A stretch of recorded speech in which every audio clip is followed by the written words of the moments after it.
저는 부동산생활경제연구소라는 작은 연구소 운영하고 있고요. 말 그대로 생활경제를 연구해요.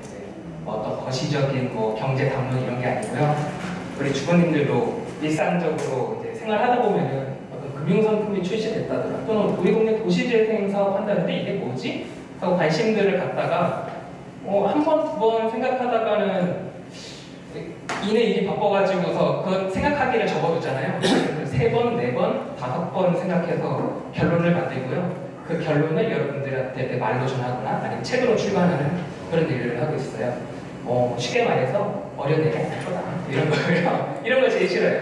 무슨 일 생기고 나서 교수님들이 와서 얘기를 하잖아요. 그럼 우리가 나가서 하는 말은 이거예요. 그래서 우리는 어떡하라고. 저는 그거를 없애는 일을 하는 사람이에요. 지금 걱정인 게 조금 뭐냐면, 제가 지금 계속 본론으로 들어가는 걸 조금씩 뒤로 미루면서 계속 여러분들한테 말을 한 게 뭐냐면은, 앞에 강사분들이 다 들으셨죠? 쭉 들으신 거죠? 이기 보니까 도시와 마을 정치, 도시와 사회적 영성, 도시와 커뮤니케이션, 공동체죠. 그런데 긍정적인 얘기들을 많이 하셨을 거예요. 근데 저는 좀 네거티브한 말을 좀 많이 하고 그런 것들에 관심을 갖는 사람이에요. 도시재생 사업을 추진했을 때 얻게 되는 우리의 긍정적인 거 말고요, 부정적인 것들, 그런 것들에 대해서 집중해서 얘기를 하는 사람인데요. 영상을 하나 볼게요. 보면 이런 얘기를 하겠구나 라고 바로 느껴지실 거예요. 망치 폭행이라고 한번 적어주세요. 망치 폭행.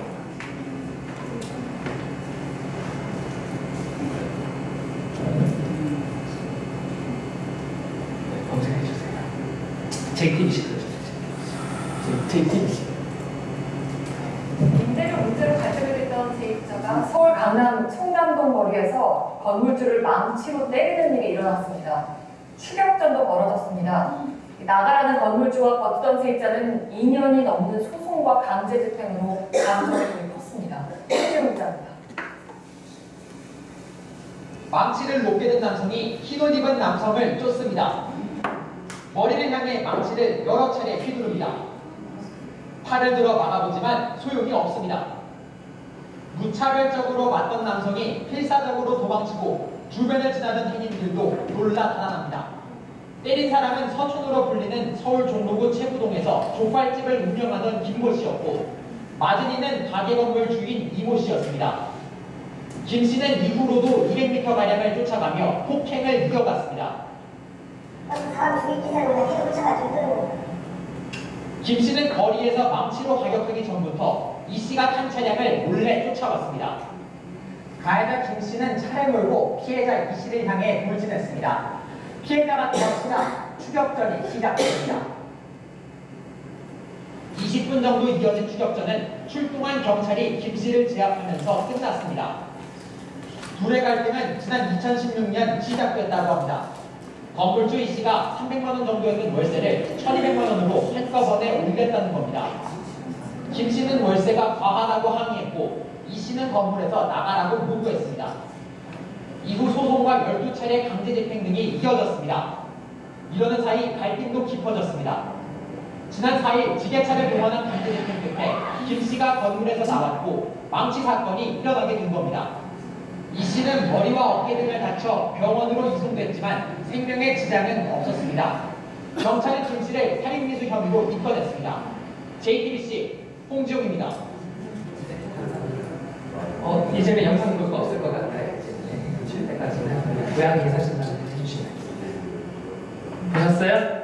네, 이런 일에 대해서 연구해요. 왜 이런 일들이 일어나지? 전국적으로 이렇게 내쫓기시는 분들이 저한테 연락을 주세요. 상담하는 일을 하겠습니다. 네, 이렇게 해서 내쫓지 마세요. 월세 300만 원 내고 있었죠? 얼마 올렸죠? 1,200만 원.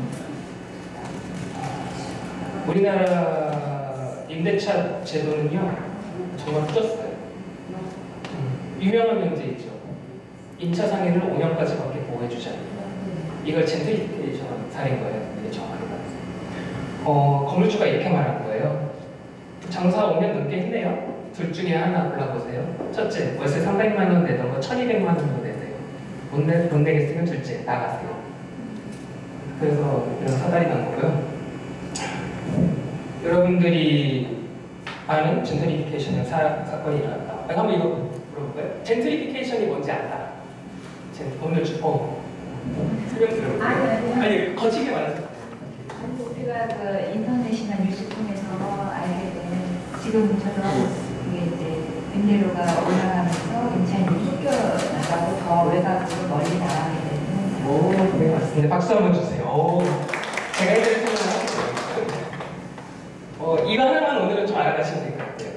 가서 뭐 배웠어? 젠트리피케이션 배웠어.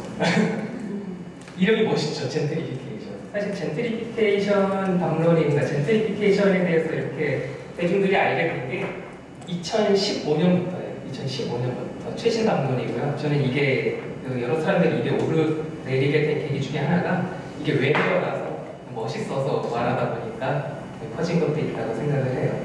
오늘은 제목이 도시화 젠트리피케이션이죠. 자, 이제 본격적으로 들어가 볼게요. 오늘 이런 사건들에 대해서 설명들을 해드릴게요. 이것이 도시재생과 어떤 연관이 있는지에 대해서 살짝 설명을 드려야 할 것 같고요. 우선 이거는 정확히 할게요. 제가 지금 젠트리피케이션을 얘기하는데요. 잠시만요. 젠트리피케이션 개념을 확실히 정리하고 넘어가야 될 것 같아요. 그 언론을 통해서 거칠게 얘기되는 젠트리피케이션은 보통 이렇게 설명이 돼요. 말씀해 주셨다시피 한 지역이 인기를 끌게 되고 임대료가 상승해서 세입자들이 내쫓기는 현상. 하지만 반드시 임대료가 올라서 세입자가 내쫓기는 현상만이 젠트리피케이션인 건 아니에요. 가령 재개발을 통해서 누군가가 내쫓긴다고 하면 그것도 젠트리피케이션인 거고요. 가령 이런 것도 있어요. 관트리피케이션이라는 말도 있어요. 여러분들 지금 교재 받으셨죠? 네. 교재 107쪽부터 시작이죠?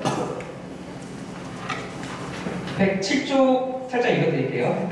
제가 쓴 글이고요. 용어에 대해서 잠깐 짚어놓을게요. 젠트리피케이션이라는 용어는 영국의 전통적 중간 계급을 뜻하는 단어 젠트리에서 파생되었습니다. 1964년, 그러니까 지금 반세기 전이죠? 1964년 사회학자 루스 글래스가 주거 환경이 개량되며 런던 주민들의 계급 구성이 변화하는 현상을 보완한 용어입니다. 그 루스 글래스라는 학자분이 책에다가 적은 거예요. 그러니까 그는 그의 저서 런던 변화의 양상에서 1960년대 런던의 젠트리피케이션을 이렇게 묘사합니다. 여기 보세요. 그분이 책에다 이렇게 쓴 걸 지금 저희가 쓰고 있는 거예요. 런던의 노동계급 지구가 하나둘씩 중간계급의 침공을 받고 낡고 허름한 집들이 우아하고 비싼 주거지가 되는 과정, 그리고 그 지역의 전체적인 사회적 성격이 변화하는 과정이다. 그건 원문이에요, 원문. 젠트리피케이션이라는 단어를 처음에 이렇게 쓰였어요. 여기서 중요한 건 뭐냐면요, 주거지를 말하는 거예요. 지금 주거지가 변화하는 양상이다라고 말을 했잖아요. 지금 저희가 본 거는 주거지가 아니죠. 이건 상업지죠. 장사하시는 분들이잖아요. 루스 글래스가 처음으로 말한 거는 보통 주거 젠트리피케이션이라고 해요. 주택에서 일어나는 내쫓기 문제다. 뭐 이렇게 생각하시면 될 것 같고요. 이거는 상가 건물에서 일어나는 일이잖아요. 그건 상업 젠트리피케이션. 네.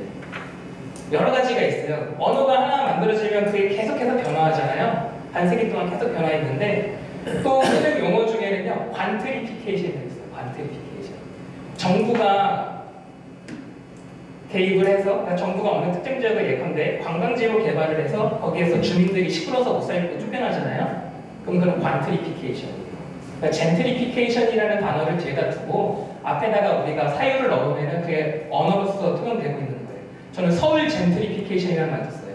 서울 젠트리피케이션. 설명 안 해도 바로 이해가 되시죠? 우선 젠트리피케이션 개념에 대해서는 이렇게 한 번 더 설명드릴게요. 젠트리피케이션 용어가 이렇게 여러 가지로 쓰이고 있는데 이 여러 용어가 공유하는 철학은 하나예요. 비자발적으로 내쫓기는. 비자발적으로 내쫓기는 사유를 앞에다 다 더하면 돼요. 뒤에 재개발 젠트리피케이션 이렇게 설명하셔도 돼요.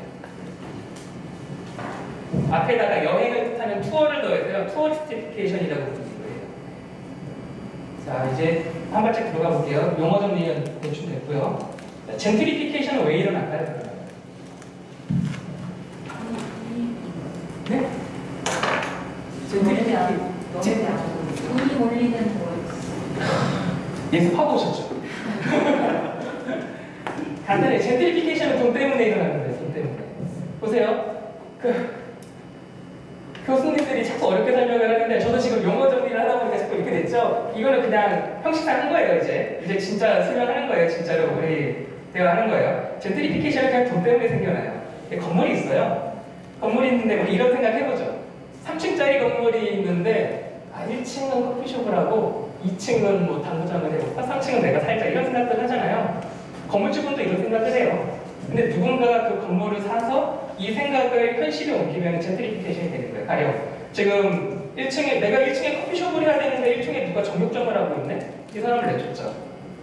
내 목표를 위해서. 이걸 행동으로 옮기면 바로 내쫓김 현상이 일어나서 젠트리피케이션이 되는 거죠.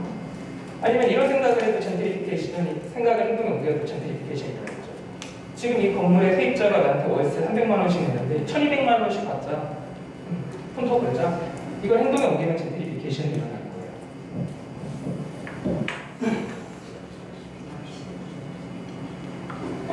그리고 제가 말할 때 계속 궁금한 것은 바로 들어오셔도 돼요. 그럼 이런 생각을 한번 해볼까요? 사람들이 어떤 행위를 할 때는 자기의 행위를 뭐라고 부르잖아요. 그럼 생각해보세요. 우리가 임차인 이런 내쫓긴 현상들, 이런 사람들이 내쫓기는 현상에 대해서 젠트리피케이션이라고 부르고 있단 말이에요. 그러면 건물주가 임차인을 내쫓을 때 이렇게 말할까요? 자, 오늘부터 젠트리피케이션을 일으켜보자. 자, 젠트리피케이션에 가담해보는 것이다. 안 그런단 말이에요. 근데 젠트리피케이션은요, 우리 내쫓기는 사람들이 얘기해요. 여기서 이렇게 하고 이제 젠트리피케이션이 뭔지 안 식자층의 언어고요. 젠트리피케이션이 너무 어렵다고 하니까 국립국어원에서는 둥지 내몰림이라고 부르자 어떠냐, 조금 더 와닿지 않냐라고 했는데 건물주도 이런 말 안 쓰겠죠. 자, 오늘부터 둥지 내몰림 현상에 가담해보자. 이런 현상은 쓰지 않을 거잖아요. 건물주는 젠트리피케이션을 뭐라고 부르냐면요, 자신들의 그 행위를 상가 재테크라고 해요. 젠트리피케이션 왜 일어난다고 그랬죠? 돈 때문에 일어나는 거죠. 돈 벌려고 하는 거예요. 재테크, 상가 재테크라고 하고요. 임차 상인들을 내쫓는 방법을 강의해주는 학원도 있어요.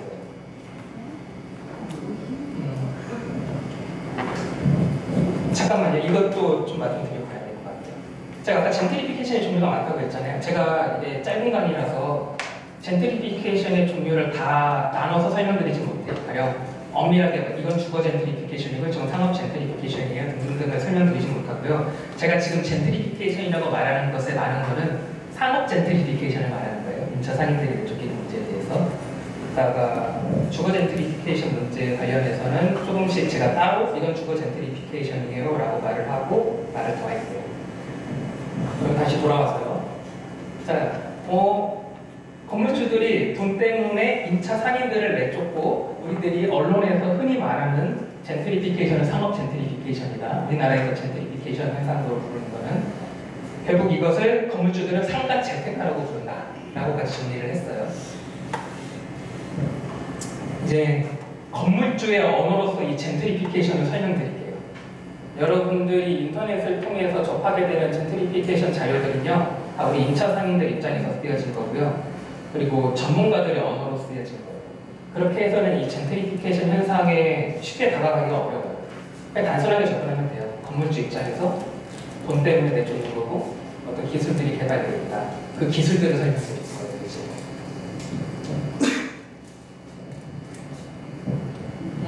제가 생활경제연구소를 운영한다고 했잖아요. 12년째 생활경제를 연구하고 있는데요. 부자가 되는 쉬운 방법이 하나 있어요. 제가 찾아냈어요. 부자가 되는 쉬운 방법을 알려드릴게요. 부도덕해지는 거예요. 보세요. 진짜 맞는 말이에요. 직원들을 고용해서 일을 시키고요. 월급 안 주면 되잖아요. 그럼 부자가 될 거예요. 또 하나 있어요. 식당 하시는 분들 같은 경우는 원산지 중국산 싸구려 재료 쓰고 국내산으로 수급하면 되겠네요. 그렇죠? 그럼 부자가 되겠죠, 쉽게. 근데 그건 불법이죠. 그렇죠? 감옥에 들어갈 수 있죠. 그래서 우리는 연구해야 돼요. 무엇을? 부도덕하지만 합법적인 방법을. 이런 연구 과정에서 개발된 게 상가 재테크예요. 상가 재테크는요, 부도덕해요. 한 가게에 한 가정의 길거리를 내쫓아요. 그래서 그 사람을 파산으로 이렇게 만들어요. 건물주 마음대로. 하지만 합법이에요. 합법적이지만 부도덕하죠. 따라서 재테크의 수단으로서 아주 효과적이에요. 상가 재테크의 기본 원리에 대해서 설명드릴게요. 잠시 배경 지식을 설명드리자고 하면은 제가 젠트리피케이션 연구를 시작한 건 2015년도예요. 2015년 말부터 시작을 했고 우리나라에서 젠트리피케이션 논의가 이제 활발하게 시작되고요. 시작을 했고요. 그 당시에는 우리나라의 젠트리피케이션 방문 토양이 굉장히 낮은 수준이었어요. 낮은 수준이라서 그 당시에 했던 첫 번째 했던 작업은 이거예요. 제가 이런 책을 썼어요. 합법적으로 임차인을 내쫓아드립니다. 실제로 임차 상인을 내쫓는 방법들이 거래가 되고 있어요. 보세요. 부동산 법률로 돈을 버는 사람들은요, 보통 거래가 발생하거나 아니면 분쟁이 발생을 해요. 변호사를 생각해보세요. 변호사를. 임대인이랑 임차인이 싸움 없이 계속 있으면은 부동산 전문 변호사들은 별로 돈을 벌 게 없죠. 공인중개사들 생각해봐요. 공인중개사들. 임차인들이 계속해서 내쫓겨야지 계속해서 거래 수수료를 받을 거 아니에요. 그래서 이런 현상들을 계속 긍정하고 방관하는데요. 여러분들 시간 나실 때 한번 인터넷에 부동산 전문 변호사들 홈페이지 한번 들어가 보세요. 거기 가면은요, 임차인 내쫓기 서비스를요 광고판처럼 걸어놨을 때 메뉴판처럼 김밥 천국감이라는 메뉴판 있잖아요. 가면 임차인을 내쫓는 데 드는 비용들에 대해서 정리해놓은 메뉴판이 있어요. 그런 것들을 고발하고 싶었어요. 그래서 고발하고 싶어서 책 제목을 합법적으로 임차인을 내쫓아드립니다. 그리고 그 당시 한참 논란이 됐을 때 사람들이 모르는 거예요. 그 임차 상인들은 장사를 할 때 상가건물 임대차 보호법이라는 걸 적용받아요. 그런데 그 법에 따르면 합법적으로 내쫓을 수 있는 방법이 15가지 정도가 돼요. 하나 대표적인 거 설명드릴게요. 제 애인을, 저 내일 장가 간다고 했잖아요. 제 애인을 제가 상담하는 걸 옆에서 계속 지켜봐요. 근데 애인이 이렇게 말할 게 있어요. 와, 그건 너무 치사한 거 아니야? 진짜? 이렇게 내쫓는다고? 이거 하나 설명드릴게요. 상가건물 임대차 보호법에 따르면요, 임차인과 장사하시는 분이 건물주한테 월세를 3기, 우리는 월세니까 3개월분을 연체하면 내쫓을 수 있도록 하고 있어요. 남아있는 계약 기간은 하나도 상관없이. 타당한 장치예요. 왜 타당하냐면요, 임대인과 임차 상인 간의 신뢰관계가 깨졌다고 보는 거죠. 3개월까지 안 됐으면은 이건 이미 배반이다. 그런데 이걸 어떻게 접근을 하면요, 상가 재테크는요, 그래? 그럼 이렇게 하면 되겠네? 첫째, 3개월 동안 월세를 받지 말자. 그리고 내쫓자. 이걸 책에 저는 이렇게 문장을 썼어요. 2가지 행동만 취하세요. 첫째, 월세 받던 계좌를 해지하세요. 둘째, 3개월 동안 전화를 받지 마세요. 그리고 명도소송을 진행하세요. 실제로 이 방법을 쓰는 아주 유명한 업체가 있어요. 그 대학생이니까 아실 거예요. 스타일란다 아세요? 스타일란다? 스타일란다 다 아시네요. 스타일란다가 명동에 매장이 하나 있어요. 명동에 매장이 하나 있는데 거기를 내쫓기 위해서 월세 받는 계좌를 안 알려줬다가 언론으로부터 때려맞고, 그때 다시 명도소인가 건물을 매입하고 새로운 건물주가 바뀌었으니까 계좌를 알려줘야 되잖아요. 그 장사하시는 분들한테 계좌를 안 알려주고 소위 잠수를 타는 거예요. 3개월 동안 버텼어요. 3개월 버티고 명도소송을 진행했어요. 나가라고. 3개월 월세 안 됐으니까. 근데 이게 언론에 때려맞았어요. 언론에 때려맞으니까 그제서야 하는 변명이 이거예요. 스타일란다는 어떤 업체냐면요, 여성 의류 쇼핑몰이에요. 그리고 젊은 여성들 의류 쇼핑몰이에요. 그 내쫓길 위기에 처했던 그 업체는 돈가스집이에요. 돈가스집. 그 친구들 하는 별명이 이거예요. 우리 여성 의류 쇼핑몰인 스타일란다 홈페이지에 들어오면은 조그맣게 계좌번호가 적혀있지 않느냐, 그걸로 알아서 내면 된다고 생각을 했다라고 했는데 말이 안 되죠. 내쫓으려고 했죠. 근데 다행히 그게 언론에 알려졌고 사건이 가시화돼서 소송을 취하하는 사건이 있었어요. 자, 내쫓는 방법에 대해서도 하나 설명 들었고, 쉽게 부자가 되는 방법에 대해서 설명을 들었어요. 합법적으로 부도덕해지면 되고, 상가건물 임대차, 상가 상가 재테크. 저는 상가 재테크는 딱 그러한 철학을 따른다. 자, 이제 설명드릴게요. 다시 제대로 와서. 이것까지 설명드리려다가 왔구나. 제가 그 책을 쓸 당시에 이런 생각을 했어요. 야, 내가 조금만 부도덕했으면 진짜 떼부자 되겠다. 이렇게 내쫓는 방법들을 통해서 그 방법들을 이제 설명드릴 거예요. 상가 재테크의 기본 원리입니다. 상가 건물이 하나 있어요. 제 건물이에요. 제 건물인데 1층에 커피숍이 있어요. 커피숍이 장사를 잘해요. 그래서 권리금 1억이 형성돼요. 손님들이 매일마다 줄 서고 이 커피숍을 보니까요, 제가 보니까 어디 유명한 어디 사람들이 와가지고서요, 좋은 가격 쳐줄 테니까 이 커피숍 나한테 넘겨요 라고 막 이렇게 유혹받고 있어요. 그래서 권리금 1억이 형성돼요. 원래 혹시 권리금이 뭔지 모른다. 권리금 다 알고 계시죠? 권리금은 원래 이 커피숍 사장님이 가게를 팔고 떠나면 새로운 사람이 치르는 돈이잖아요. 이게 1억 원이 거래가 되는 걸 제가 보고 있으니까 배가 아픈 거예요. 아니 내가 월세는 꼬박꼬박 받아놓고 있는데 이 권리금도 뺏을 수 있는 방법이 없을까? 그리고 열심히 연구를 시작한 거죠. 아니면 누군가가 변호사가 와서 조언을 해줄 수도 있고. 그러니까 방법이 있는 거예요. 첫 번째 방법은 제가 아까 설명드렸죠. 월세를 3번 안 받으면 되는 거죠. 이런 여러 가지 이유들로 이 임차 상인을 내쫓아요. 커피숍 사장님을. 그러면 빈 공간이 되죠, 우리가. 그리고 제가 선생님을 다시 드리니까 선생님한테 1억을 받아요. 그럼 월세도 꼬박꼬박 받았고 권리금도 뺏어 먹었죠. 그럼 제가 가만히 있나요? 또 아니죠. 2년 있다가 선생님을 또 내쫓아요. 또 내쫓고 이번에는 선생님을 드려요. 선생님을 드리면 선생님한테 또 권리금 1억을 받아요. 이렇게 10번 하면은요, 월세는 월세대로 받고 권리금은 권리금대로 뺏을 수 있어요. 이거를 가르쳐주는 사람들이 있다고 제가 말씀드렸죠. 이게 문제가 된다는 거를 이미 예전부터 학계도 그렇고 시민사회도 그렇고 정치권 내에서도 이거 진짜 큰일 나는 문제다라고 모두 인식하고 있었어요. 그래서 2015년에 상가건물 임대차 보호법을 한번 개정했어요. 이걸 막아보자. 그거 아시죠? 법률이 제정되거나 개정될 때 그 플레이브가 안 불리잖아요. 보통 별명으로 짧게 부르잖아요. 김영란법이 아니잖아요. 상가건물 임대차 보호법도 2015년에 법률이 개정될 때 별명이 있었어요. 권리금 약탈 방지법. 권리금을 너무 약탈하니까 법이라도 바꿔서 바꿔보자. 그렇게 해서 2015년에 개정을 했고요. 개정을 했는데도 불구하고 구멍이 너무 많아서 아직까지도 이런 사달들이 벌어지고 있는 거예요. 이게 문제가 뭐냐면요, 법률을 바꾸는 건 진짜 어려워요. 진짜 그 시민단체 분들 그리고 그 장사하시는 분들 가서 국회의원들 앞에 가서 막 머리 조아려야 돼요. 이것 때문에 우리 쫓겨나니까 법률 좀 바꿔주세요. 제발 바꿔주세요. 그리고 막 보면은 아까 보면은 막 용역들이 들어서 내쫓잖아요. 이런 데가 막 버티는 거예요. 우리 이렇게 못 쫓겨나요. 여기 쫓겨나면 우리 죽어야 돼요.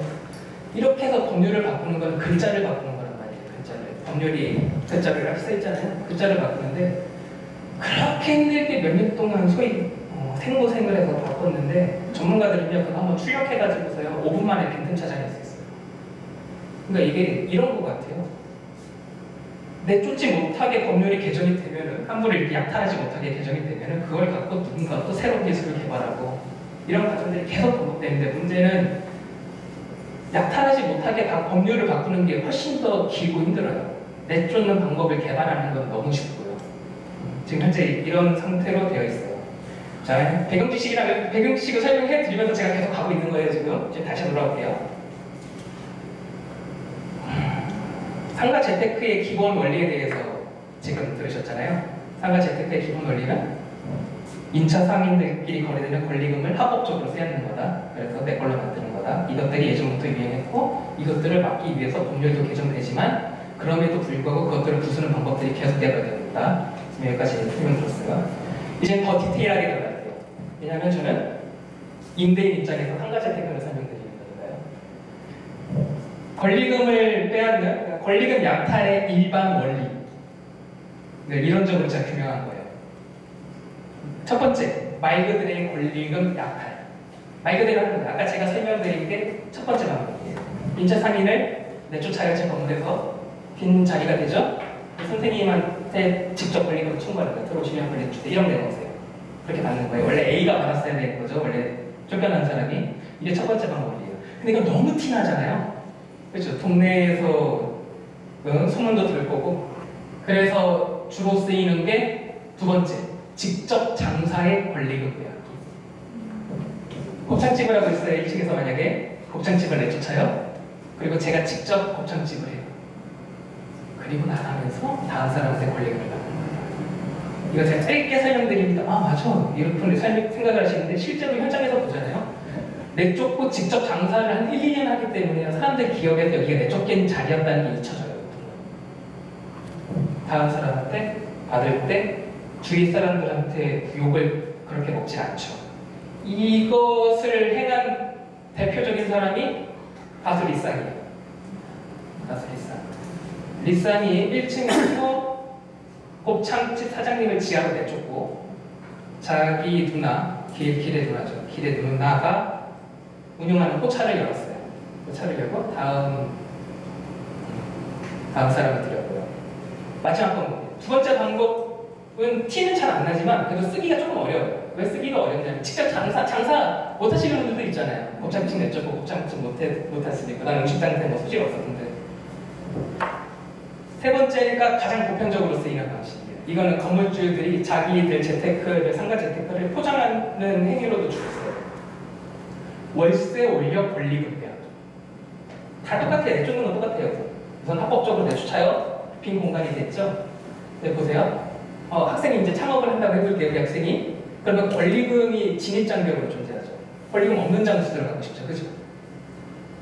사람들은 권리금 있는 장소에 잘 안 들어가려고 해요. 진입장벽으로 존재하기 때문에. 몇 천만 원, 1억 원, 막 이런 것들. 그러면은 제가 건물주고 사람을 내쫓아요. 사람을 내쫓으면 그 빈자리를 이렇게 내는 거예요. 여기는 무권리 점포입니다. 대신 월세를 그 전보다 엄청나게 올려받아요. 사람들은 권리금이 없으면 들어와요. 그 사람. 들어오거든요. 그러면은 권리금 약탈분을 월세에 녹여서 수취하는 거예요. 이게 가장 많이 쓰이고 있고요. 개인적으로 설명을 드리자면은 지금 서울 같은 경우는 지금 물레동이 난리 났어요. 지금 물레동이 내년에 저번 주에 회의가 또 왔는데요. 물레동 작가님들 모여 있어서 물레동이 이제 뜨기 시작한 지 5년 차 되는 때예요. 지금 내년 초에.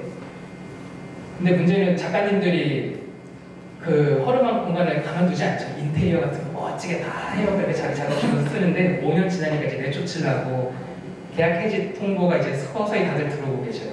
그래서 그분들이 모여서 저를 호출했어요. 이거 어떻게 해야 되는지. 그 건물주들이 대부분 이런 방법을 쓰시죠. 우리는 권리금 몰라. 권리금 상관 안 할 거야. 대신 월세를 높게 해요. 한 가지 방법, 특이한 방법 하나 더 있어요. 일반 원리 세 가지는 정리했고요. 특이한 방법이에요. 조금 특수한 방법인데 빈 건물 매도해서 권리금 빼앗기. 빈 건물 매도해서. 자 보세요. 아까 제가 이 말씀 드렸어요. 1, 2, 3층 건물이 있으면 우리들 다들 그런 꿈이 있다고요. 1층은 뭐하고 2층은 뭐하고 3층은 뭐하죠. 건물주도 그런 꿈을 갖고 건물을 사는 거죠. 건물을 샀는데 거기서 만약에 누군가가 장사를 하고 있으면은 그게 나한테는 권리적 거리인 거예요.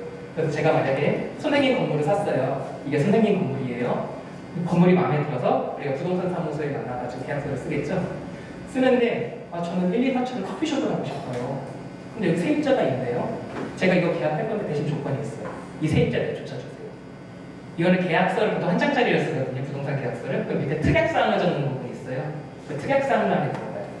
특약사항란에 들어가고 그리고 부동산 시장에 오래된 격언이 있어요. 임자 있을 때 팔아라. 임자를 우연히 만난 거예요. 우연히 만나서 이제 드디어 거래를 하게 되는데 조건이 이거예요. 내쫓아주는 거예요. 그리고 이거는 수백, 수천만 원 문제가 아니고 수억 원 문제예요. 잡아야죠. 그럼 선생님이 세입자를 내쫓아주고 제가 들어가는 거예요. 그럼 선생님께서는 매매 대금으로 권리금을 약탈하게 되는 거죠. 임차상인을 내쫓고 이렇게 네 가지, 총 4가지 정도 있어요. 총 4가지.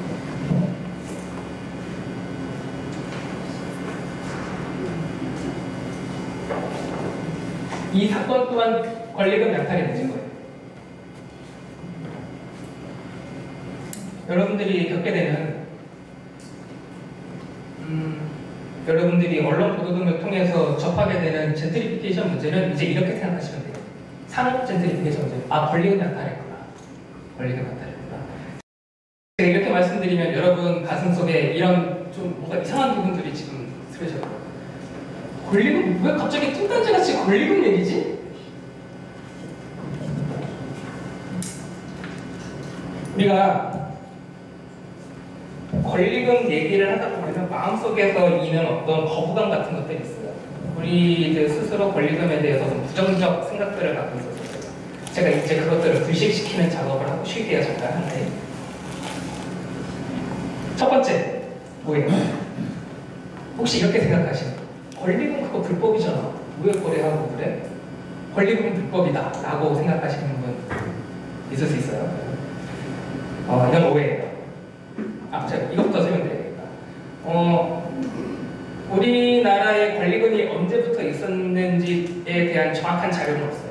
근데 언론 보도를 추적해보면요, 권리금은 광복 이전부터 있었던 게 확인이 돼요. 종로 야시장 권리금 문제로 다툼이 있었던 것들이 제가 추적한 것 중에 가장 앞쪽이에요. 광복 이전이었고요.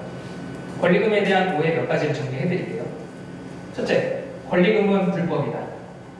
그렇지 않아요. 권리금은 합법이에요.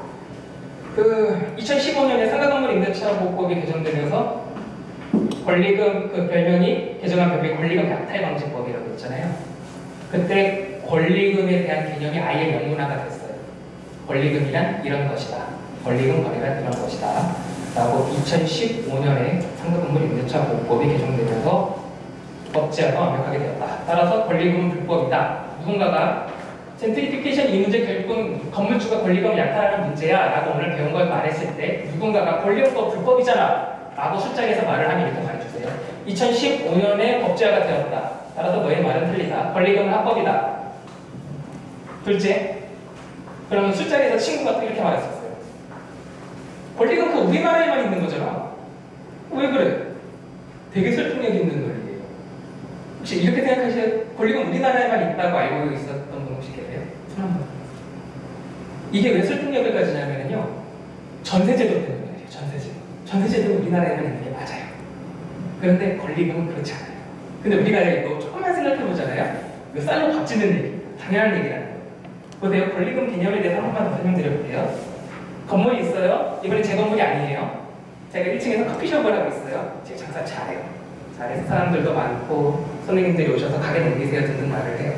근데 제가 사정이 있어서 한국을 떠나야 되게 됐어요. 가령 미국을 가야 돼요. 미국을 가야 되는데 이 가게 인테리어 등등 이런 게 너무 아까운 거예요.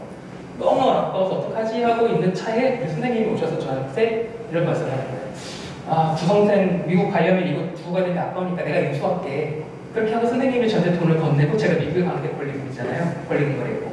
근데 이런 거래가 다른 나라라고 해서 왜 없겠어요?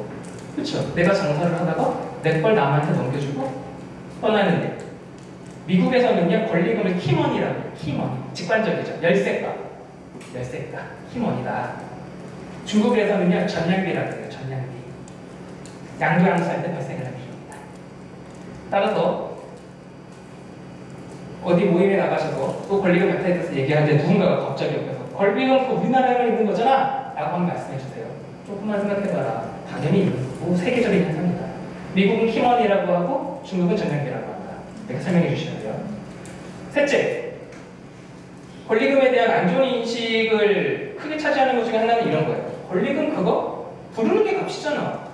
근거랑 기준도 없이 부르는 게 값인데 그거 주고받는 거 그거 너네들끼리 주고받는 거 옳지 않아. 하지만 이런 식의 어떤 도덕적 감정이 개입되기도 해요. 한편으로는. 근데 재밌는 건 이걸 냉정하게 보잖아요. 권리금을 부정하면 어떤 효과를 우리가 얻게 되냐면요, 월세를 부정하는 효과를 얻게 돼요. 즉 권리금 그거 부르는 게 값이니까 옳지 않아 라는 말은 월세 그거 부르는 게 값이니까 옳지 않아 라는 말로 연결돼요. 왜 그런지를 설명드릴게요. 전문가들은 이렇게 말해요. 권리금에 대해서 바닥 권리금, 시설 권리금, 영업 권리금 등등 세분화하는데요. 실제 현장에서 권리금은요, 그냥 부르는 게 값이 맞아요. 우리들 알잖아요. 그냥 그 꽃꽃이 파시던 사장님께 그냥 3,000원 해주세요. 뭐 이렇게 거래되는 게 권리금이거든요. 근데 한편으로는요, 월세도 그렇게 산정돼요. 우리 집주인이랑 뭐 전월세 계약 같은 거 맺을 때 건물주분이 와서 이렇게 브리핑하진 않잖아요. 이 위치로 말할 것 같으면 더불어 50m 내에 있으면서 이렇게 가치가 산정되었고 쭉 브리핑해가지고 월세 산정에 이유에 대해서 말하지 않잖아요. 월세도 그냥 부른 게 값이에요. 이렇게까지 여기까지 설명을 드리면은 조금 공부하신 분 이렇게도 말씀하세요. 임대료는 감정평가가 가능하잖아. 감정평가사라는 직업이 있죠. 어떤 가격, 어떤 대상의 가치를 돈으로 환산하는 작업을 하시는 분들인데 월세는 감정평가가 가능해요. 근데 한편으로는요, 권리금도 가능해요. 권리금도 감정평가 기술이 이미 개발되었고 2015년에 법제가 되면서 권리금 감정평가를 할 수 있는 방안이 생겼어요. 따라서 권리금 그거 부르는 게 값이니까 옳지 않아. 이걸 좀 뒤에 설명드리겠습니다. 원상복구 사항이 주역인데 이걸 설명드릴게요. 상가건물 임대차 보호법이 개정되면서 권리금 관련 조항이 들어왔다고 했잖아요. 그때 권리금 조항을, 그러니까 임차 상인들이 권리금을 회수해서 나갈 수 있게 설계를 했는데 설계를 이렇게 했어요. 이렇게 설계한 게 아니에요. 임차 상인이 그냥 빈손으로 내쫓길 때 임대인이 권리금을 보상해 줘라라고 한 게 아니고요. 회수 기회를 보호해 줬어요. 회수 기회를 보호해 준 건 무슨 말이냐면요. 임대차 종료일 있잖아요. 종료일로부터 3개월 전에 제가 가게를 하고 있는데 다른 사람을 데려왔어요. 데려와서 선생님 저는 이 사람이랑 임대인한테 가는 거죠. 둘이 손잡고 선생님 저는 이 사람이랑 권리금 계약을 했습니다. 그러니까 선생님께서는 임대차 계약을 체결해 주세요 라고 하면 꼼짝없이 임대차 계약을 체결하는 게 설계가 됐어요. 이 경우에는 임대차 계약을 체결하고 서로 소위 말하는 양수양부 권리금 계약을 체결했기 때문에 원상복구는 의무가 없는 거죠. 어차피 넘긴 거니까 제 재산을. 그죠? 이해되셨나요? 네. 이 부분에 대해서 설명. 만약에 주인이 새로운 세입자가 생기지 않았을 때 임대인하고 임차인하고 계약 만료가 됐습니다. 나가게 됐을 때 그 계약 만료가 돼가지고 새로운 세입자가 있으면 다행인데 그러지 못할 때 주인이 그 권리금과 원상복구에 대한 개념을 그때 꼼짝없이 원상복구를 해준다 그래요. 그래서 만들어야 되네요. 네? 무조건 새로운 세입자를. 네, 그래서 저는 현장에서 컨설팅 해줄 때 이렇게 설명해요. 3개월 내에 모든 걸 거십시오. 전력을 다하십시오. 라고 설명해요. 저는 그런 문제가 있다. 그리고 지금 그리고 하나 더 뭐 있지 않았나요? 지금? 아닌가요? 그 두 가지. 두 가지. 그러면 또 이거는 기술적인 부분을 설명드렸고요. 잠깐 우리들 철학적인 면을 잠깐 생각해 볼 거리를 잠깐 던져볼게요. 그건 길게 해서 좀 하는데 상식에 대해서 얘기해 볼까요? 산업재 테크를 얘기했었잖아요. 보세요. 건물주가 있어요. 건물주가 있고 건물주가 임차인을 내쫓았어요. 자, 내쫓았어요. 임차인은 피해를 입겠죠. 그죠? 그럼 이 피해는 누구 때문에 입은 거죠? 임대인. 그렇죠. 임대인 때문에 피해를 입은 거죠. 그럼 이 피해는 누가 보상해줘야 되죠? 임대인. 그렇죠. 그냥 상식을 말하는 거예요. 프랑스, 영국, 일본 등등등 다른 우리가 소위 선진국이라고 말하는 것에서는 이렇게 상식적으로 접근을 해서요. 임차상인, 내쫓긴 임차상인이 피해를 입었으니까 피해를 보상해줘라라는 제도가 있어요. 근데 우리나라는 이게 없죠. 임대인이 내쫓겠다는데 무슨 상관이야? 우린 재산권을 굉장히 편협하게 해석하는 나라예요. 이게 얼마나 상식적으로 통념이 얼마나 다른지를 설명드릴게요. 또 하나 더. 미국 판례예요. 예를 들어서 설명드릴게요. 건물이 하나 있는데 제가 건물주인데 제가 선생님한테 세를 자꾸 선생님한테 늘 자꾸 와주셔서 제가 선생님이 제 집을 임대해 가셨어요. 월세 100만 원에. 근데 그 집이 동네가 좋아져서 갑자기 월세가 시세가 상승한 거죠. 그래서 110만 원에도 놓을 수 있겠는 거예요. 근데 선생님이 그걸 그렇게 착하셔가지고 선생님한테 재임대를 주셨어요.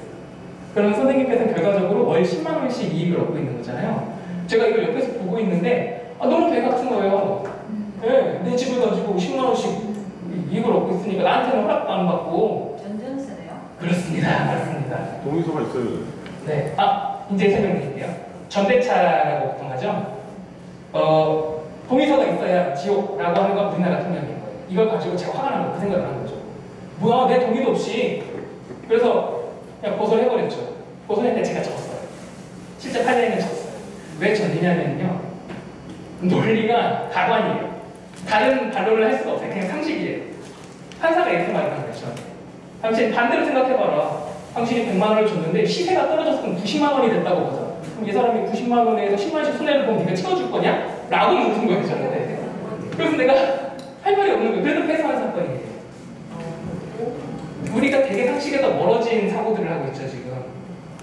그러니까 해외 통념은 임대차 계약 자체는 당신 것입니다. 당신 마음대로 해라. 이거 자체도 재산권으로 인정을 하고 있는 거예요.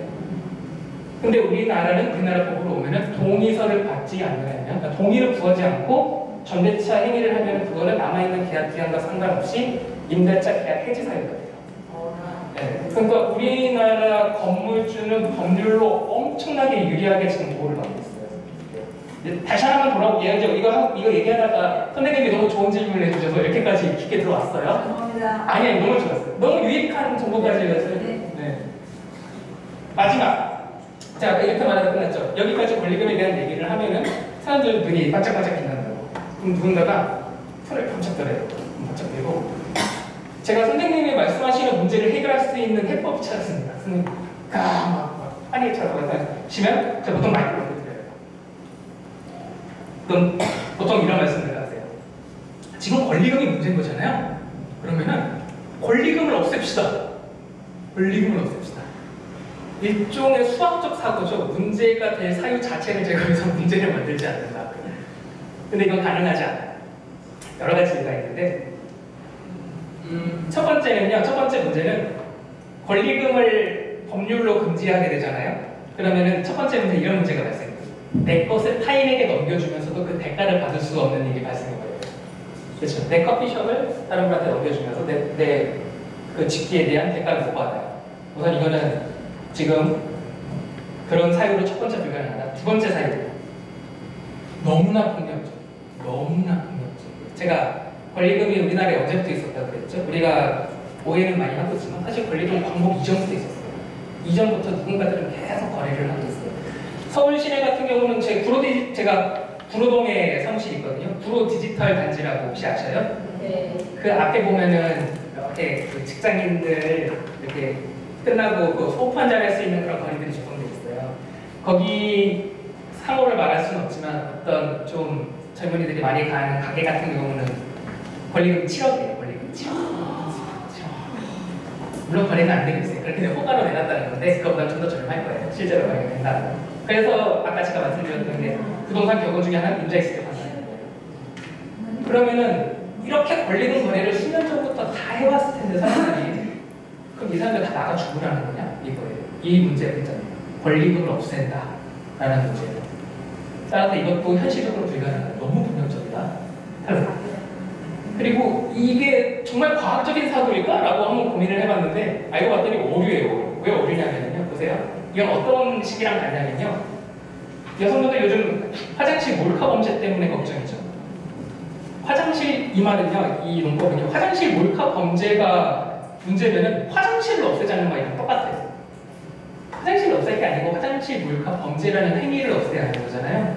그럼 권리금 약탈이 문제면은 뭘 없애야 되는 거죠? 약탈이라는 행위를 없애야 돼요. 따라서 이것도 달라.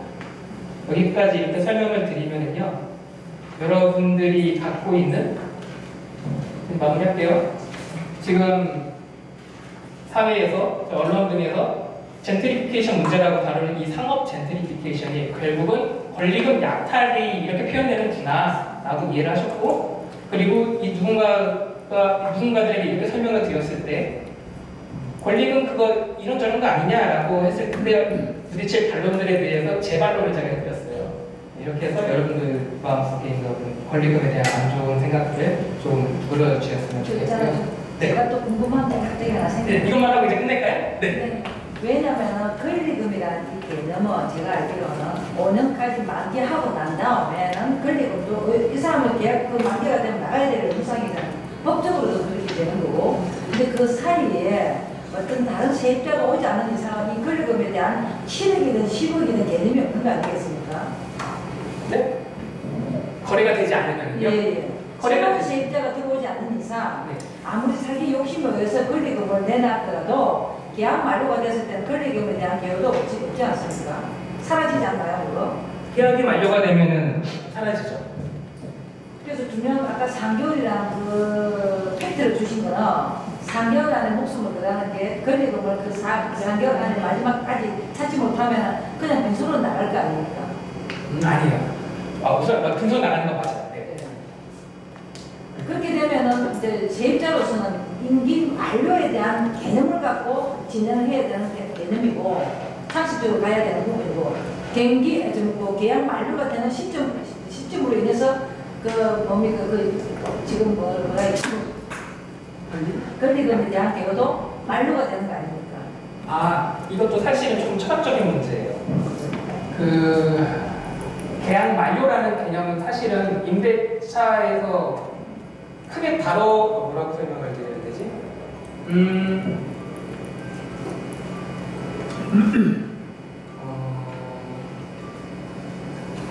아까 이거 설명을 드릴게요. 임차권 자체, 그러니까 내 임차권을 넘기건 말건 다른 나라 통념은 상관이 없다라고 업계에 접근하는 통념이 있다라고 말씀드렸잖아요. 근데 우리네 사고는요 좀 이런 거에 멈춰 있어요. 계약 끝났으면 나가야지 왜 버티냐. 계약 끝이 모든 게 끝이지 않느냐라고 하는데요. 사실 임대차 계약 자체는요 끝이라는 개념을 두기에 상당히 어려워요. 왜냐하면 실제로 임대차 계약이 상가임대차입니다. 상가임대차 계약이 어떻게 실무에서 굴러가는지를 설명드릴게요. 5년 계약이 끝나는 거는요. 누군가가 정해준 게 아니고요. 사람들이 5년 계약을 하는 게 아니에요. 처음 임대차 계약을 했을 때. 그냥 다만 지금 상가건물 임대차 보법이 보호해주는 기간이 5년까지라서 그런 거고요. 실제로는 이렇게 계약을 체결해요. 1년 또는 2년 단위로 계약을 체결해요. 그렇게 되면 임대차 계약이 끝났잖아요. 그때는. 네. 그럼 만약에 상가건물 임대차 보법이 1년이나 2년 보장해주는 때 나가야 되는 거예요. 근데 장사라는 게 그렇게 하는 게 아니잖아요. 그 자리에서 당고수님도 계속 쌓아나가는 거고 연속성장에 있는 건데 그러면 1년, 2년 됐을 때 이거를 임차 상인은 내쫓기면 피해를 입기 때문에 어느 정도는 장사할 수 있도록 보호해주는 장치가 상가건물 임대차 보법이 있는 거예요. 그게 5년이에요. 그렇죠. 네. 5년도 끝났을 때, 5년 기간까지도 끝났을 때 권리금에 대한 여로가 끝나서도 발생이 됐다고 지금 말씀하셨는데 끝나서도 발생이 되는 게 옳다라고 말씀을 드리고요. 왜냐하면 계속해서 이어져 나가는 거고 그래서 재산권이 아니고 임차 상인의 피해 입장에서 본다면 계속해서 나가는 게 옳다고 생각을 하고 이 부분에 대해서도 지금 전문가들 사이에서 이견이 없어요. 그래서 지금 5년 너무 짧으니까 이 사건 이거 공중독발 사건이라고 흔히 부르거든요. 이 사건 터지고 나서 10년으로 놓잖아요. 네, 이제 10년으로 연장하자라는 말이 나오고 있어요. 근데 결국 우리 철학적인 건 이거잖아요. 계속해서 가꾸는 재산인데, 임차 상인의 재산인데 그 권리금으로 표현되는 것 가치는 그러면 5년 사건을 10년으로 미루는 효과밖에 발생하지 않죠. 이것만 하고 이제 끝낼게요. 진짜. 연장하면 되잖아요. 네? 연장 계약하면 되잖아요. 연장 계약을 우리나라는 아니. 연장 계약을 할 수 있는 임차 상인이 임대인한테 연장해 주십시오라고 요구할 수 있는 권리가 우리나라 5년까지밖에 안 되는 거고요. 그게 10년까지 지금 연장하자라고 하고 있는데 해외 사례는 이거는 우리가 너무 편하게 접근을 하는 거죠. 숫자만 계속 5, 10, 15 이렇게 바꾸겠죠. 하지만 똑같은 일은 그때 또 반복되겠죠.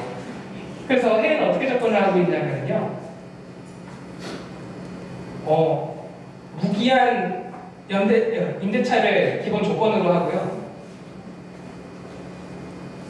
독일 같은 경우는 가혹한 사유가 이 임차인이 지금 나가는데 임차인한테 너무 가혹하면은 그걸 무효로 하고 있어요. 무효로 하고 있고 그리고 일본 같은 경우는 정당한 사유가 있어요. 임대인이 임차인을 내쫓을 수 있는 정당한 사유가 있지 않으면 내쫓을 수 없도록 하고 있어요. 그래서 5년을 10년으로 사실은 지금 비판을 받고 있는 게 5년을 10년으로 늘리는 이게 너무 편의적이다. 그럼 10년 장사한 사람은 어떡하라는 거냐라는 비판이 지금 제기되고 있는 문제예요. 손님이 더 많을 수도 있고. 그러니까요. 그리고 또 말씀드리면은 우리나라 자영업 폐업률이 3년 사이에 거의 50%란 말이에요. 5년 버틴 가게는 진짜 잘하는 거고요. 10년 버틴 가게는 진짜 잘하는 거예요. 장인이죠, 장인. 네. 근데 권리금이 엄청나겠죠. 맛집으로 생각하고 있어요. 그럼 건물주 입장에서는 빼앗고 싶겠죠. 네, 거꾸로 월세는 비싼데 들어올 세입자가 없어서 못 나가는 세입자가 있지 않습니까? 월세가 나가고 싶은데 장사가 안 돼서 네, 못 나가는 세입자. 그거는 시장에서 정리가 돼요. 그게 그러냐면 나가고 싶은데 임대차 계약을 2년 체결했어요. 2년 체결했는데 6개월 해보니까 승부가 나는 거예요. 이거 진짜 안 되겠는 거죠. 근데 월세는 계속 내니까 술 마시죠. 근데 나는 이미 들어올 때 권리금을 치르고 들어왔죠. 그래서 권리금을 수면 위로 올라와서 다뤄야 되는 이유가 뭐냐면요. 권리금은요. 장사 잘 되고 나가도 권리금이 있고요. 장사 안 되면 안 돼서도 권리금을 받고 나가요. 근데 결국은 그 자리에 시장은 그렇게 쉽게 작동 안 하거든요. 장사 안 되는 자리가 뻔히 보이잖아요. 근데 뻔히 있는 자리에 권리금을 비싸게 부르면 들어가고 싶겠어요, 우리가? 아니죠. 안 들어가요. 그러면 결국 무권리로 나오거나 이렇게 돼요. 이렇게까지 설명드리고, 네, 잘 하실게요. 네.